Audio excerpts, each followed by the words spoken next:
Good afternoon students. आज हम पढ़ेंगे मैनेजरियल इकोनॉमिक्स के अंदर इनपुट एंड आउटपुट एनालिसिस।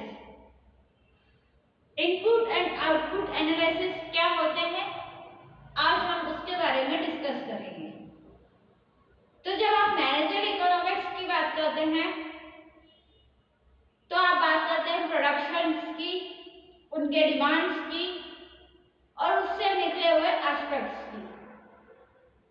तो इसके अंदर दो चीजें जो है वो वर्क करती है, एक होता है आपका इनपुट और दूसरा होता है आपका आउटपुट। इनपुट जो आपके फॉर्म में अंदर यूज हुआ है उसे आप क्या बोलोगे, इनपुट। और जो आपने बाहर यूज किया है मार्केट कंडीशंस में जो चीजें होती है विच इज कॉल्ड आउटपुट। तो इनपुट और आउटपुट क्या होते हैं, इनको हम किस तरीके से एनालाइज करते हैं और इनसे किस तरीके से इसकी डिसीजंस आप ले सकते हो, या आप ये बोल सकते हो कि कैसे आप एनालाइज करते हो कि कैसी चीजों को हमको प्रोडक्शन करना है प्रोडक्ट का और कैसे उनको मार्केट में बेचना है। तो ये सारी चीजें जो है इनपुट और आउटपुट के अंदर में आती है। First, what is input and output? जब आप इनपुट एंड आउटपुट डिवाइसेस की बात करते हैं, ऐसे ही होता है मैनेजरियल इकोनॉमिक्स के अंदर इनपुट एंड आउटपुट। आपने कंप्यूटर में टर्म जो है वो बहुत बार सुनी होगी, input and output devices. Input जो आपको देता है एंड आउटपुट जो आपको वो आउटपुट दे रहा है। इनपुट जो आपने दिया है या आपने डाला है और आउटपुट जो वो बदले में रिजल्ट दे रहा है। उसी तरह प्रोडक्शन में भी होता है। इनपुट वो जब आप प्रोडक्ट को तैयार करते हैं किसी मैन्युफैक्चरिंग कंपनी में, उसे आप क्या कहोगे, इनपुट। और मार्केट में जाके वो आपको कितनी प्रोडक्ट जो है वो बिक रहा है, उससे आपको क्या प्रॉफिट अर्न करके दे रहा है, उसे आप क्या कहोगे, output. First, what is input and output? Input and output analysis is a modeling techniques that divides the economy into final demand and production for direct and indirect among different sectors. ये definition जो है वो आपको ये बताती है कि आपका जो इनपुट और आउटपुट एनालिसिस है वो इस तरीके से किया जाता है जिसके थ्रू आप क्या करते हैं, ये एक मॉडर्न टेक्निक है जिसके थ्रू आप क्या कर रहे हैं, इकोनॉमी को फाइनल डिमांड को डायरेक्टली एंड इनडायरेक्ट वे में एनालाइज करते हैं फॉर द डिफरेंट सेक्टर। आप अलग अलग सेक्टर से अलग अलग चीजें जो है वो एनालाइज करते हैं। जब आप इनपुट्स की बात करते हैं तो उसमें भी आप डिफरेंट टाइप्स ऑफ सेक्टर्स में चीजों को डिवाइड करते हैं और फिर उसको एनालाइज करते हैं। फॉर एग्जाम्पल, अगर मैं एक बिजनेसमैन हूँ और मेरी कोई सी प्रोडक्ट की कंपनी है,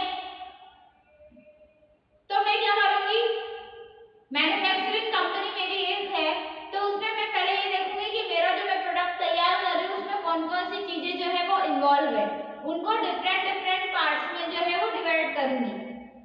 फिर कौन सी चीज कितने में आ रही है, मेरी कॉस्ट जो है वो कितने लग रही है। अगर मैं एक जूस बनाने की भी बात करूं तो जूस में मान लीजिए एक जूस बनाने की फैक्ट्री है, तो जब आप जूस बनाने के लिए मुझे क्या क्या चीजें की जरूरत है पहले वो खरीद कर लेकर आऊंगी। शुगर चाहिए तो शुगर खरीदूंगी, जो फ्रूट्स रहते हैं वो खरीदूंगी, और भी सारी चीजें जो उसमें डलती है वो सारी चीजें खरीदूंगी।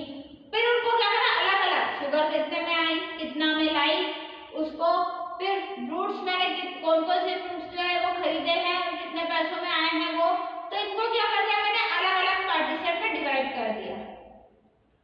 देन फिर इनकी टोटल कॉस्ट जो है वो मैंने चेक कर ली या कैलकुलेट कर ली।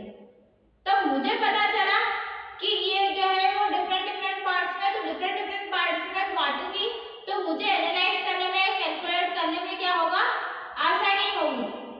इसी तरह फिर हमने एक प्रोडक्ट जूस जो बना रहे थे वो पूरी तरीके से क्या कर लिया, तैयार कर लिया, जिसे आप क्या कहोगे, इनपुट। अब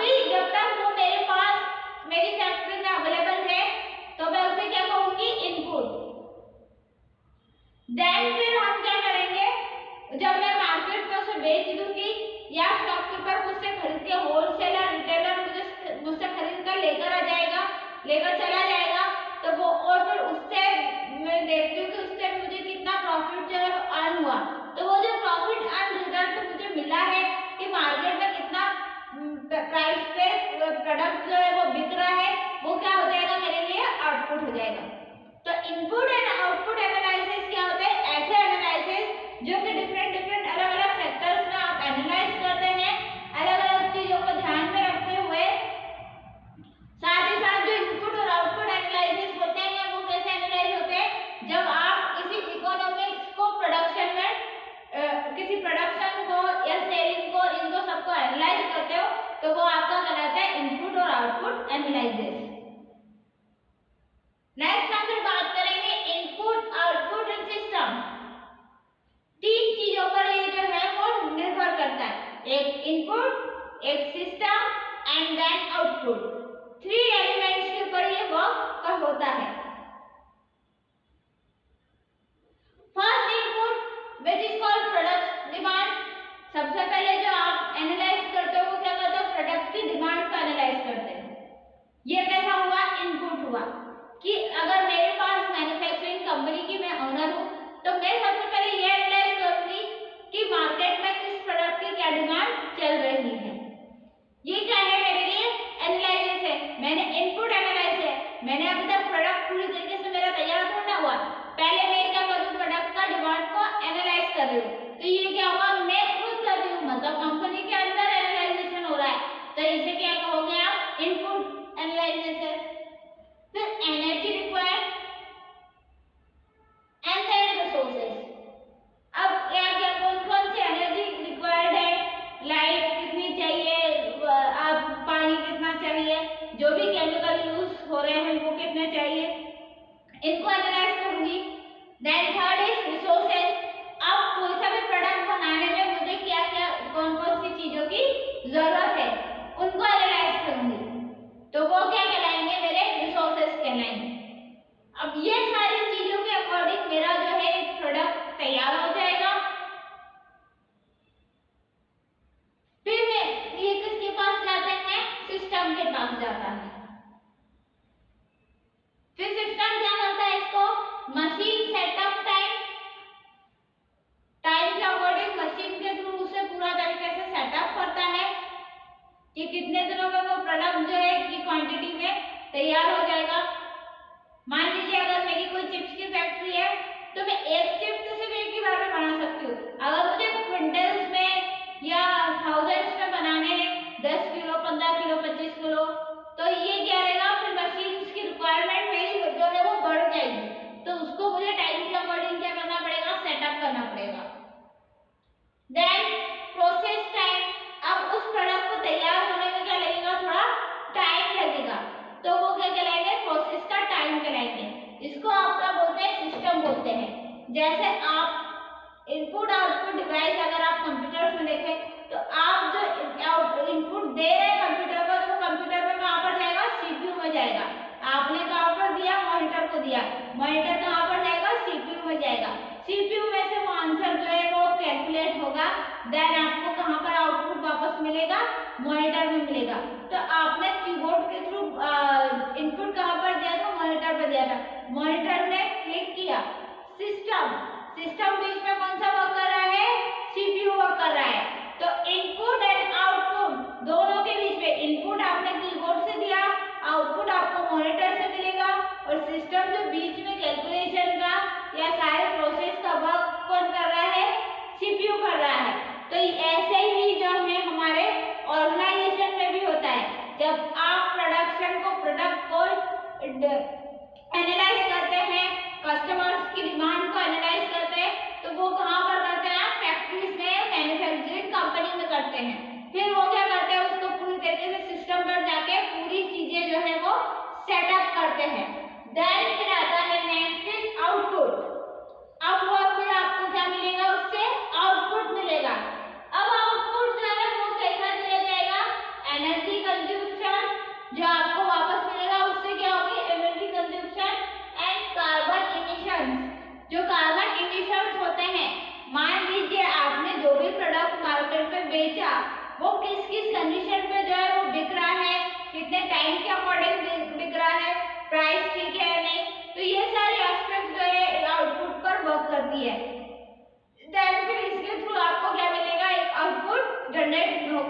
मिलेगा, उसे आप आउटपुट कहते हैं। तो इनपुट और आउटपुट के बीच में अगर कोई वर्क करता है तो उसे आप क्या कहते हो, एनालाइज सिस्टम कहते हो। और इन सारी चीजों का एनालाइजेशन क्या कहलाता है, input output analysation of managerial economics. जब आप इकोनॉमिक्स अर्थव्यवस्था के अंदर या आपके जो मार्केट कंडीशन है, कस्टमर्स की डिमांड और मार्केट की प्राइस के ऊपर जब आप इनपुट और आउटपुट का एनालाइजेशन करते हैं तो किस बेसिस पर करते हैं, आपने इनपुट कितना जनरेट किया, उसके बदले में आपको क्या मिल रहा है, आउटपुट कितना मिल रहा है। ये सारी चीजों का एनालाइजेशन क्या कहलाता है, हमारा इनपुट एंड आउटपुट एनालाइजेशन कहलाता है। फिर नेक्स्ट हम बात करेंगे यूजेस की। जब आप इनपुट आउटपुट एनालिसिस की बात करते हैं तो उनके क्या क्या यूजेस होते हैं या किन किन एस्पेक्ट से आप उन्हें यूज कर सकते हैं। तो फर्स्ट यूजेस है provides a description of a local economy. जो इनपुट आउटपुट एनालिसिस होते हैं वो क्या करते हैं, एक ऐसा लोकल इकोनॉमी आपको प्रोवाइड करता है जो आपके लिए क्या हो सके, बेनिफिशियल हो सके। और वो भी किस फॉर्म में, डिस्क्रिप्शन फॉर्म में। Next is predictive models to estimate impact. ऐसे मॉडल्स को या ऐसी स्ट्रेटजीज को यूज करना जिससे कि आपको क्या मिल सके, एक अच्छा मॉडल इम्पैक्ट जो है वो मिल सके। इम्पैक्ट मतलब आपको क्या मिलना चाहिए, अच्छा रिजल्ट जनरेट होकर मिलना चाहिए। तो जब आप इनपुट आउटपुट एनालिसिस की बात करते हैं या उनके यूजेस की बात करते हैं तो आप इनपुट आउटपुट को कहाँ कहाँ पर यूज कर सकते हैं। फर्स्ट, आपके जो भी लोकल इकोनॉमिक्स रहते हैं डिस्क्रिप्शन उनमें आप यूज कर सकते हैं। एंड सेकंड, आपके जो भी मॉडल इम्पैक्ट होते हैं उसके अंडर में आप इनपुट आउटपुट एनालिसिस को यूजेस में ला सकते हैं। तो ये था इनपुट आउटपुट एनालिसिस या इनपुट आउटपुट का डिस्क्रिप्शन। तो जब आप इनपुट और आउटपुट की बात करते हैं या जब आप कंज्यूमर के डिमांड्स को एनालाइज करने की बात करते हैं तो दो चीजों से आप एनालाइज करते हैं। फर्स्ट होता है कंज्यूमर की डिमांड क्या है, उसके अकॉर्डिंग आप अपनी जो फैक्ट्री है उसके अंदर आप एनालाइज करते हैं कि क्या क्या चीजें जो है मैं किस किस कॉस्ट पर जो है कंज्यूम करूं या किस किस कॉस्ट पर मैं सामान प्रोडक्ट का प्रोडक्शन कर सकता हूं। देन आउटपुट मतलब इससे मुझे कितना पैसे जो है वापस रिटर्न मिल सकते हैं उसका फोरकास्ट करना है, उसका अनुमान लगाना। ये सारी चीजें किसके अंदर में आती है, इनपुट आउटपुट एनालिसिस के अंदर में आती है। तो जब मैं इनपुट आउटपुट एनालिसिस की बात करती हूँ, इनपुट आउटपुट एनालिसिस क्या है, एक ऐसी प्रोसेस या एक ऐसी मेथड है जिसके थ्रू आप क्या करते हैं, फोरकास्ट करते हैं चीजों को, कंज्यूमर्स की डिमांड को और उनकी नीड्स को। फर्स्ट हमने पढ़ा इनपुट आउटपुट एनालिसिस क्या होता है। तो इनपुट आउटपुट एनालिसिस एक ऐसी मॉडर्न टेक्निक है जिसके थ्रू आप इकोनॉमी को फाइनल डिमांड, आपकी डिमांड कितनी है, इस कस्टमर की डिमांड कितनी है, उसके हिसाब से आपका प्रोडक्शन जो है वो कितना हो रहा है, साथ ही साथ इससे आपको बदले में क्या प्रॉफिट अर्न हो सकता है। ये सारी चीजें किसके अंदर में आती है, इनपुट आउटपुट एनालिसिस के अंदर में। फिर नेक्स्ट हमने बात किया था 3 सेक्टर्स। इनपुट आउटपुट के कैसे सेक्टर्स में किन किन एस्पेक्ट्स में वर्क करते हैं। First input, second system, then output. पहले इनपुट जो है वो चीजें वो सिस्टम को ट्रांसलेट करेगी, देन सिस्टम किसकी ओर ट्रांसलेट करेगा, आउटपुट की ओर। जैसे आप कंप्यूटर में देखते हैं, जो कंप्यूटर रहता है वो भी एक दूसरे से कनेक्टेड रहते हैं। जो आपने कीबोर्ड के थ्रू इनपुट डाला वो किसके पास गया, मॉनिटर के पास। मॉनिटर के अंदर आपको दिखता है, शो होता है कि आपने क्या डाला है। मॉनिटर किसको देगा, सीपीयू को देगा। सीपीयू से आंसर क्या होगा, कैलकुलेट होगा और फिर वो आपको कहाँ पर दिखेगा, मॉनिटर पर दिखेगा। तो ये सारी चीजें जो प्रोसेस हो रही है इसे आप क्या बोलते हैं, इनपुट आउटपुट डिवाइस की प्रोसेस बोलते हो। इसी तरह जो है वो आप आपके बिजनेस में भी एनालाइज करते हैं कि जो भी इनपुट्स आपने टारगेट्स को करा है कि हमारा प्रोडक्शन कितना होगा, मार्केट में डिमांड कितनी है, उन चीजों को आपने यूज किया, देन फिर उसको एनालाइज करते हो, उसको बनाते हो, दैट मीन सिस्टम आपने पूरी तरीके से उसका सेटअप करा, देन फिर सेकंड थर्ड इज आउटपुट, फिर आपने मार्केट में जब वो चीजों को बेचा तो उससे उसके बदले में आपको कितना पैसा वापस रिटर्न हुआ है, विच इज कॉल्ड आउटपुट। तो ये तीन बेसिस पे, ये तीन सेक्टर्स पर क्या होता है, इनपुट आउटपुट वर्क करता है। पहले इनपुट सिस्टम को वर्क करवाए, सिस्टम को अपना ऑर्डर देगा, फिर सिस्टम आउटपुट को पास जाएगा और फिर उससे रिजल्ट जो है वो एनालाइज होके आएगा। सेकेंड, फिर यूजेस। अब जब आप इनपुट आउटपुट को किस किस एस्पेक्ट से यूज करते हैं, तो हमने फर्स्ट पढ़ा था डिस्क्रिप्शन टोटल इकोनॉमी। ये क्या करता है, हमारी जो इकोनॉमी है उसको पूरी तरीके से डिस्क्राइब करता है या डिस्क्राइब डिस्क्रिप्शन में बताता है। Next is predictive model impact. इससे हमारा जो प्रिडिक्ट किया हुआ, प्रिडिक्ट करना मतलब हमने जो अनुमान लगाया उसके अकॉर्डिंग हमारा वर्क पूरा कंप्लीट हुआ है या नहीं हुआ है, इसको भी एनालाइज करना क्या कहलाता है, इनपुट आउटपुट एनालिसिस कहलाता है।